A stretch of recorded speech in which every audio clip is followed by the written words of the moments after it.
And good, bright, and beautiful morning, and welcome back to Easy Bible Study. I'm Kimberly Mann, and we are here today in Genesis chapter 40. And sadly, we left poor Joseph sitting in a prison, basically death row. Yeah, he's in charge of the death row prisoner. Woohoo! Kind of reminds you a little bit of the Green Mile, really good prisoner, really good guy, but some terrible things happening to him. Kind of like Joseph. Joseph's stuck in this prison and it's a death row prison. It's not the kind of prison you ever get out of, and certainly a problem for him. Let's see where we find Joseph, and here we are. We're going to talk to a couple of the king's servants. That's what's coming up next. But we're going to go back to some dreaming. So we'll be right back after this and talk about some of the dreams that Joseph had, or that others had that Joseph helped with. You can have all this world, but give me Jesus. In the morning when I rise, in the morning when I rise, in the morning when I rise, give me Jesus.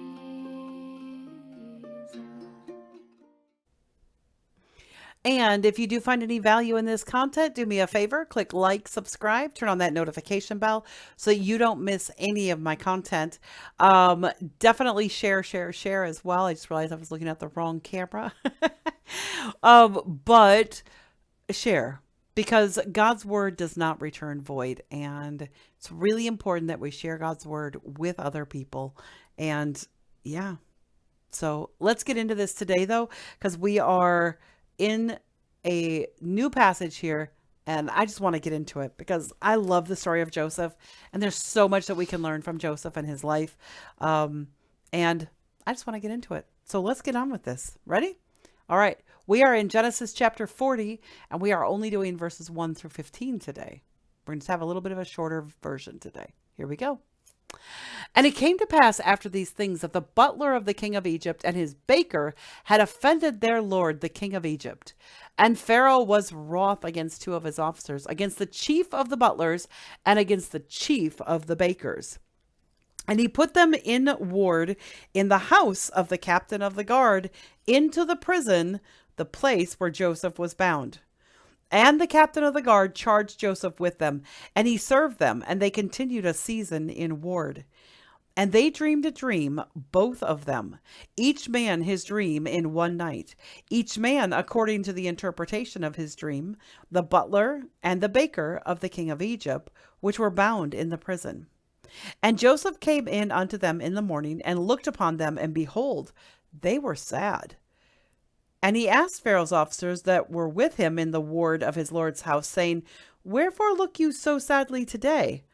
And they said unto him, We have dreamed a dream, and there is no interpreter of it. And Joseph said unto them, Do not interpretations belong to God? Tell me then, I pray thee. And the chief butler told his dream to Joseph, and said to him, In my dream, behold, a vine was before me, and in the vine were 3 branches, and it was as though it budded, and her blossoms shot forth, and the clusters thereof brought forth ripe grapes. And Pharaoh's cup was in my hand, and I took the grapes, and pressed them into Pharaoh's cup, and I gave the cup into Pharaoh's hand. And Joseph said unto him, This is the interpretation of it. The 3 branches are 3 days. Yet within 3 days shall Pharaoh lift up thine head, and restore thee unto thy place, and thou shalt deliver Pharaoh's cup into his hand. And after the former matter, when thou wast his butler. But think on me when it shall be well with thee, and show kindness, I pray thee, unto me, and make mention of me unto Pharaoh, and bring me out of this house. For indeed I was stolen away out of the land of the Hebrews, and here also have I done nothing that they should put me into the dungeon. And that's where we're going to stop for today. Mostly because I want to save this, and I want to kind of savor a little bit of this. I know I've been going a little bit longer. I'm trying to cut the passages down a little bit so that we can get through things a little more. So let's talk about this. So poor Joseph is sitting down in Egypt right now. in prison, on death row. And what happens? Well, Pharaoh the king gets really angry, gets angry for whatever reason. Gets angry with his baker, gets angry with his butler, throws them both in jail. Now, keep in mind what we're going to learn here in a little bit in the next chapter. So, spoiler alert, plug your ears if you don't want to hear this. Bit of a spoiler alert. But it's the king's birthday 3 days after these dreams. So we don't know how long they've been in, but we do know that once these dreams happen and Joseph gives them the interpretation and the 3 days passes, it's actually Pharaoh's birthday. So maybe it was like just the tension leading up to his birthday celebration, and maybe somebody lied about him. We don't know, because keep in mind, let's talk first of all a little bit about what a butler and a baker are in the king's household. So first of all, a butler is not just somebody who buttles. It's not just somebody who helps them pick out their clothes or things of that nature. No, a butler at this time would, and the wine cup bearer is actually what he is, because he's the chief of the butlers. Okay. So the chief of the butlers would have been in charge of all of the staff that took care of Pharaoh, all of his clothing, all of his food, all of his wine. And the chief of the butlers would have been the one responsible for tasting the wine and tasting the food.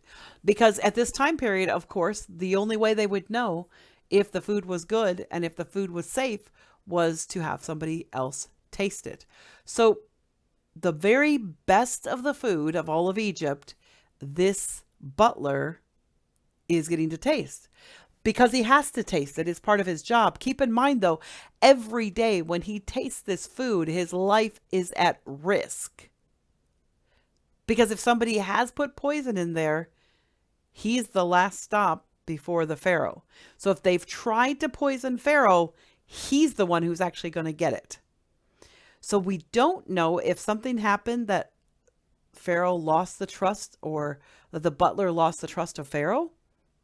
Did somebody say something? Did he say, I don't think you can trust him? We don't actually know what happened. All we know for sure, sorry, I'm still waking up this morning. All we know for sure is that this butler and this baker are in prison for whatever reason. Might just be because he was being capricious, i.e. capricious meaning just whimsical, and just on a whim threw them into prison. But this is the king's prison. This is the prison you don't get out of usually. It's death row or not. So he put them in the ward in the house of the captain. So first, verses 1-3, he puts them in prison to die. And Joseph is in charge of them. Once again, Joseph is put in charge of these particular prisoners for sure. And all right, so Joseph is put in charge of them, that we know. And now on verse 5, so it says in verse 5, so Joseph puts them in their cells. He finds them where they're going to be, and he puts them in there. And the butler and the baker, so both the butler and baker, both dream a dream on the same night.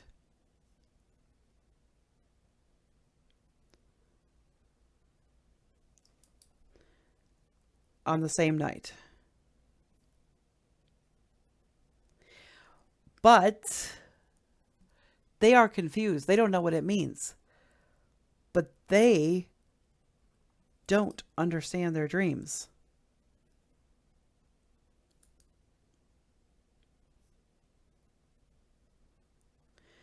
They don't understand what's going on. They're like, I dreamed a dream for sure, but I don't get this. And so they were sad.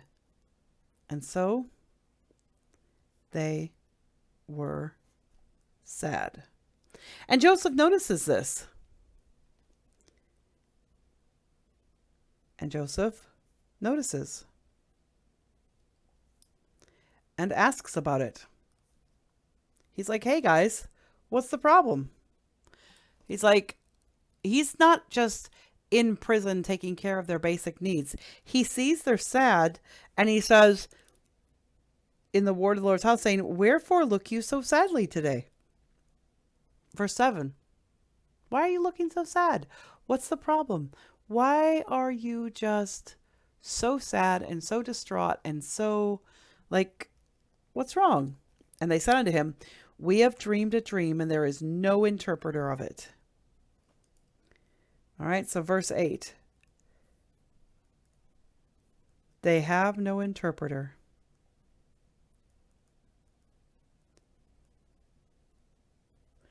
For their dreams.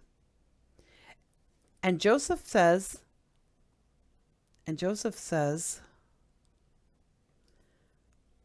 aren't interpretations from God?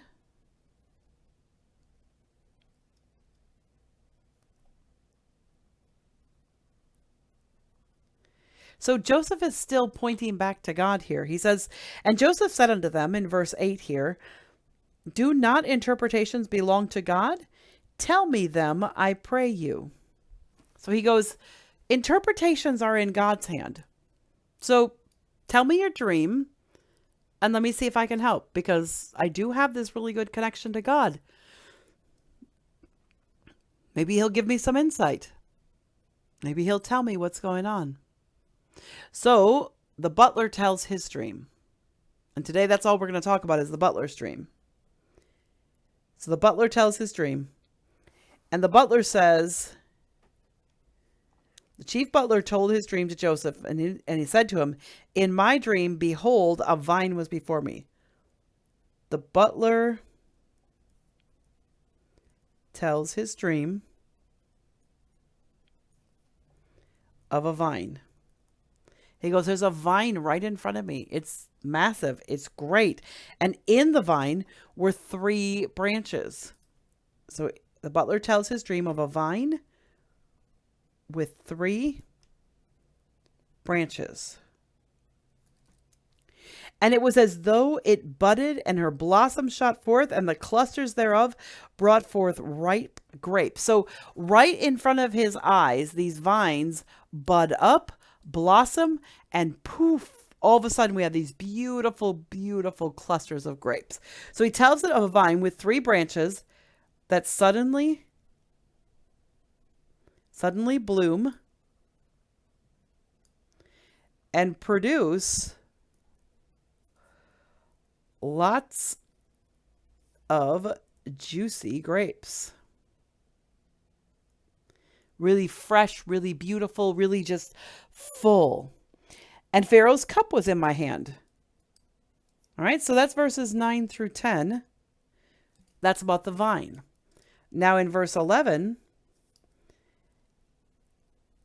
he says, he's holding Pharaoh's cup. He's like, I'm holding Pharaoh's cup now. He's holding Pharaoh's cup. He's like, wait a second. Why am I holding Pharaoh's cup? Like, this is the official cup of Pharaoh. He's like, why am I holding it? He goes, and I took the grapes and pressed them into Pharaoh's cup, and I gave the cup into Pharaoh's hands. He's holding Pharaoh's cup.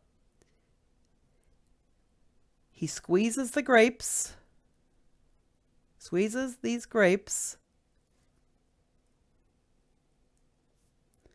into the cup and gives it to Pharaoh.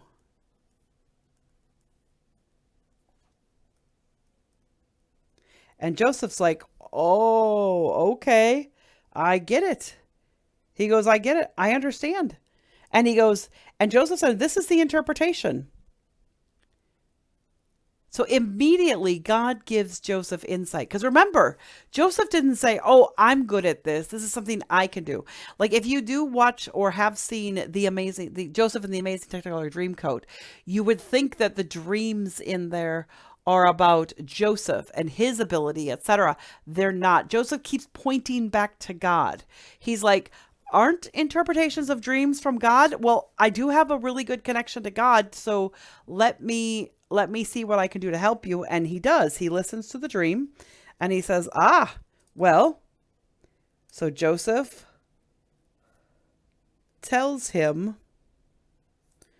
what God reveals. Because that's the thing.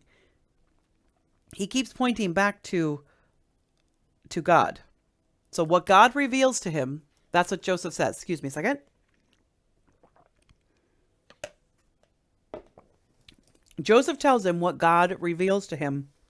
And he says, the branches are 3 days. The branches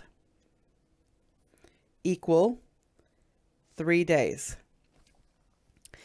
Yet within 3 days shall Pharaoh lift up thine head and restore thee unto thy place, and thou shalt deliver Pharaoh's cup into his hand, after the former manner when thou wast his butler. And the cup means you will return to serving Pharaoh.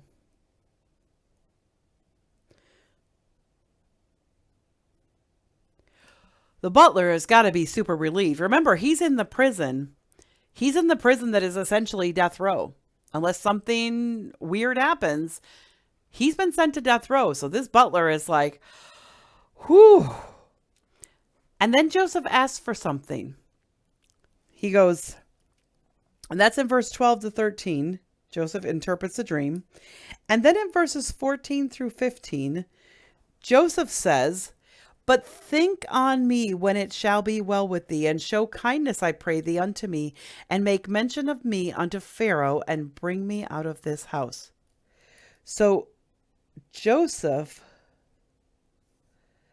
asks for a favor. He says, look, I gave you the interpretation from God. I cleared this up for you. Do me a favor. Help me. Help a brother out. He says, when you're restored,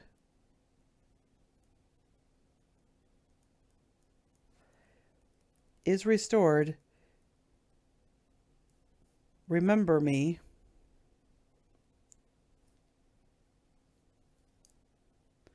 And Joseph tells where he is from.